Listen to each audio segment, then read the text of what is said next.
अपने औजारों के सामने खड़े होकर हाथ जोड़ता है। विद्यार्थी अपनी पुस्तकों को अपने मस्तक से लगाता है। इसी प्रकार सैनिक शस्त्रों की पूजा करते हैं। हमारे यहाँ हथियारों को कभी भी केवल हिंसा का साधन नहीं माना गया है। हमारे लिए शस्त्र केवल एक टूल नहीं है, शस्त्र केवल शक्ति प्रदर्शन के लिए नहीं है, बल्कि हम यह मानते हैं कि शस्त्र धर्म की स्थापना करने के यह साधन है। इसलिए भगवान श्री राम ने अपने धर्म धनुष से अधर्मी रावण का वध किया और मां दुर्गा ने अपने शस्त्रों से असुरों का संहार किया। भगवान कृष्ण के सुदर्शन चक्र ने अधर्मियों को समाप्त किया। शस्त्र भक्ति आसुरी ताकतों के खिलाफ दैवी शक्ति के विजय का यह महात्म्य दर्शाती है। इसलिए जब हम किसी शस्त्र की पूजा करते हैं तो हम उसके साथ ही यह संकल्प भी लेते हैं कि इस शक्ति का प्रयोग केवल धर्म और न्याय की रक्षा के लिए ही किया जाएगा। साथियों, हमारा यह संकल्प ऐतिहासिक रूप से हमारे पूर्वजों से होते हुए हम सभी तक पहुंचा है। भगवान श्री राम ने अपने जीवन में इसी संकल्प को दिखाया था। जब उन्होंने रावण के विरुद्ध युद्ध किया तो उनके लिए वह युद्ध केवल विजय का साधन नहीं था, बल्कि धर्म की स्थापना का वह एक माध्यम था। महाभारत का युद्ध भी जब श्री कृष्ण के मार्गदर्शन में हुआ तो उसका उद्देश्य पांडवों को विजय दिलाना नहीं था, बल्कि उसका उद्देश्य धर्म की स्थापना ही करना था। हालांकि यह बात ध्यान देने लायक है कि धर्म की स्थापना करने के लिए, धर्म की रक्षा करने के लिए केवल संकल्प ही पर्याप्त नहीं है। संकल्प के साथ साथ शक्ति भी यह आवश्यक है, और वह शक्ति शस्त्र के माध्यम से ही प्रकट होती है। इसलिए हमारे यहाँ शस्त्रों की पूजा को भी उतना ही महत्व दिया गया है। शस्त्रों का सम्मान करने का एक अर्थ अपने सैनिकों का सम्मान करना भी है जो उन्हें धारण करते हैं। इसलिए हमारे पूर्वजों ने हमें यह मार्गदर्शन दिया, केवल शास्त्र, ज्ञान, विद्या और संस्कृत को ही संजोना पर्याप्त नहीं है, बल्कि शस्त्रों की शक्ति भी उतनी ही आवश्यक है। और हमारे पूर्वजों की वही शिक्षा आज भी हम सभी के अंदर है। ऑपरेशन सिंदूर में पूरी दुनिया ने इस बात का अनुभव किया है, और शस्त्र पूजा इस बात का प्रतीक है कि भारत सिर्फ शस्त्र की पूजा नहीं करता है, बल्कि समय आने पर शस्त्रों का इस्तेमाल करना भी जानता है। आप हमारे देवी देवताओं की प्रतिमाओं को ध्यान से देखिए। उनके एक हाथ में शास्त्र है तो दूसरे हाथ में शस्त्र है, क्योंकि हमें वह संदेश देते हैं कि शास्त्रों की रक्षा शस्त्र से ही की जा सकती है। अगर हमारे पास ज्ञान है लेकिन उसे बचाने के लिए हमारे पास शक्ति नहीं है तो स्वाभाविक रूप से वह ज्ञान नष्ट हो जाएगा। और अगर हमारे पास केवल शस्त्र है परंतु उनका मार्गदर्शन करने वाला जो ज्ञान चाहिए वह ज्ञान नहीं है तो वह शक्ति अराजकता में बदल जाएगी। इसलिए शास्त्र और शस्त्र का संतुलन ही हमारी सभ्यता को जीवंत और अजेय बनाता है।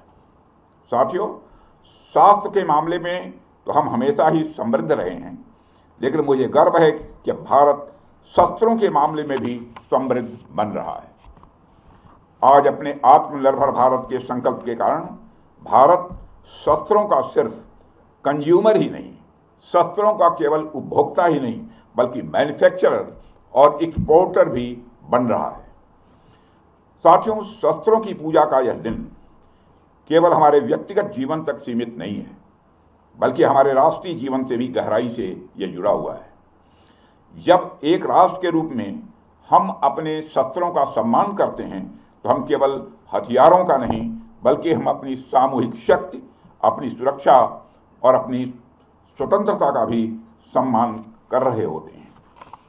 भारत जैसे विशाल और विविधता से भरे राष्ट्र के लिए शस्त्रों का महत्व और भी बढ़ जाता है, क्योंकि हमारी सीमाओं पर जो चुनौतियां हैं उनका स्वरूप कभी आसान नहीं रहा है, और ये चुनौतियां भी अलग अलग तरीके से आती हैं। उत्तरी सीमाओं पर भी स्थितियां चुनौतीपूर्ण हैं। पश्चिमी मोर्चे पर भी आतंक आतंकवाद का खतरा निरंतर बना हुआ है और हिंद महासागर में भी नई नई रणनीतिक परिस्थितियां बन रही हैं। कभी ये चुनौतियां बाहरी आक्रमण के रूप में सामने आती हैं, कभी आतंकी संगठनों के रूप में आती हैं और आजकल तो साइबर वार और इंफॉर्मेशन वार के रूप में भी चुनौतियां आ रही हैं। साथियों, इस शस्त्र पूजा पर हमें यह भी ध्यान रखना है कि इन सभी चुनौतियों का सामना करने के लिए केवल हथियार ही पर्याप्त नहीं है।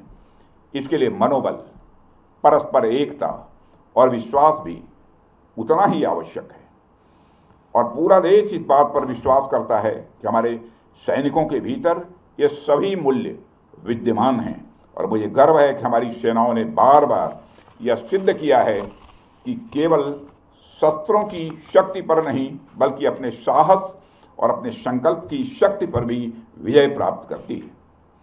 साथियों, आज 2 अक्टूबर भी है।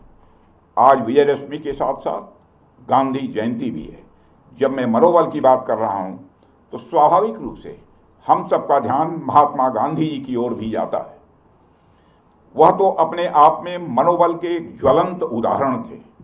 उनके पास दुश्मन से लड़ने के लिए सिवाय मन की शक्ति के अतिरिक्त और कोई भी हथियार नहीं था। इसके बावजूद उन्होंने उस समय की सबसे शक्तिशाली साम्राज्य को घुटनों पर ला दिया था। फिर हमारे सैनिकों के पास तो शस्त्र भी है और मनोबल भी है और हमारे सामने तो कोई चुनौती टिक ही नहीं सकती है। साथियों, ऑपरेशन सिंदूर के दौरान हमारी आर्म्ड फोर्सेज ने यह दिखा दिया कि भारत की संप्रभुता को चुनौती देने वाली ताकतें चाहे जहां कहीं भी छिपी हों, हम उन्हें ढूंढकर उनका खात्मा करने की शक्ति रखते हैं। दुनिया की कोई भी ताकत हो, यदि वह हमारी संप्रभुता को चुनौती देगी तो भारत चुप नहीं रहेगा। श्री रामचरितमानस में एक चौपाई में भगवान श्री राम ने भी कहा है, देव दनुज भूपति भट नाना, संबल अधिक हो बलवाना, जो रण हमहि पचारे कोई, लड़हि सुखेन कालु किन होई। मतलब वो चाहे कोई भी हो, यदि रण में हमें ललकारे तो हम उससे सुखपूर्वक लड़ेंगे, चाहे वह काल ही क्यों न हो। इसी प्रकार आज का भारत कहता है, चाहे आतंकवाद हो या किसी भी तरह की समस्या, हम सबसे निपटने और जीतने की पूरी क्षमता रखते हैं। साथियों, ऑपरेशन सिंदूर के दौरान पाकिस्तान ने लेह से लेकर सरक्रीक के इस इलाके तक भारत के डिफेंस सिस्टम को भेजने की नाकाम कोशिश की। भारत के डिफेंस सिस्टम को उन्होंने भेजने की एक नाकाम कोशिश की, जबकि भारत की सेनाओं ने अपनी जवाबी कार्रवाई में पाकिस्तानी एयर डिफेंस सिस्टम को पूरी तरह से एक्सपोज कर दिया और दुनिया को यह भी संदेश दे दिया कि भारत की सेनाएं जब चाहें, जहां चाहें और जैसे भी चाहें पाकिस्तान को भारी नुकसान पहुंचा सकती हैं।